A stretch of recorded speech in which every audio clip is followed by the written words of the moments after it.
Denver, man of news here. Last week we learned that the Bible is true and trustworthy. We learned that the empires had taken over. The Israelites were living in many places, and that King Nebuchadnezzar's name is hard to spell. This week we're talking about Ezra and Nehemiah. Sunday school lady, what can you tell us about Ezra and Nehemiah? I'm getting there.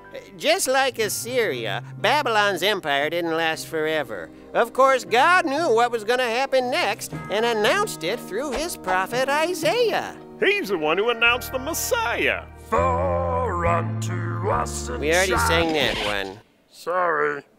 Through his prophets Isaiah and Jeremiah, God told the Israelites they would be in exile for 70 years until a new king came into power who would free them. God even told Isaiah the new king's name, Cyrus. That's very specific. Some of God's messages about the future were very specific.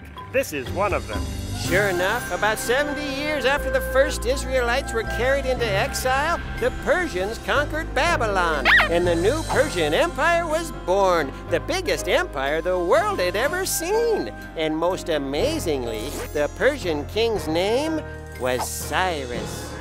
Da, da, da. That's amazing. Well, it's only amazing if we believe the prophecies were made before Cyrus took over. If the prophecies were made up afterward, everyone would know the king's name. How do we know the prophecy came first? First, we believe the prophecy came first because the Bible says so, and we trust the Bible. Looking outside the Bible, though, first-century Jewish historian Josephus tells us that King Cyrus had actually read Isaiah's prophecy and was so amazed that Isaiah's God knew about him that he made sure to do exactly what the prophecy said he would do.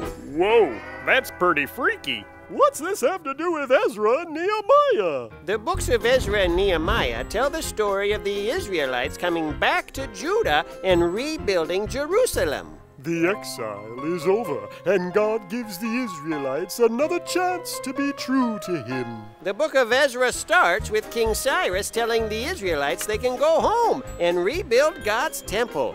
Then the first bunch travels back to Judah, led by... Don't tell me, boy Ezra. No, Sheshbazzar. Shishma who? Sheshbazzar. He was one of the leaders of the Israelites in exile. Well, who's Ezra then? We'll get to him in a bit. Cyrus tells them they can go home in 538 BC, and 3 years later, after a whole lot of planning and a whole lot of walking, Sheshbazzar and about 50,000 Israelites arrive back in Jerusalem. Hooray! That must have been awesome. It was, but they had a lot of work to do. I bet they did. After 70 years, their houses must have been really dusty. They had to rebuild their homes. But even more important was rebuilding God's temple. That's right. The temple was the place where God revealed his glory, the place where the people could meet God and worship him with their offerings and sacrifices. Nothing was more important than rebuilding the temple. Oh, they're breaking new ground now.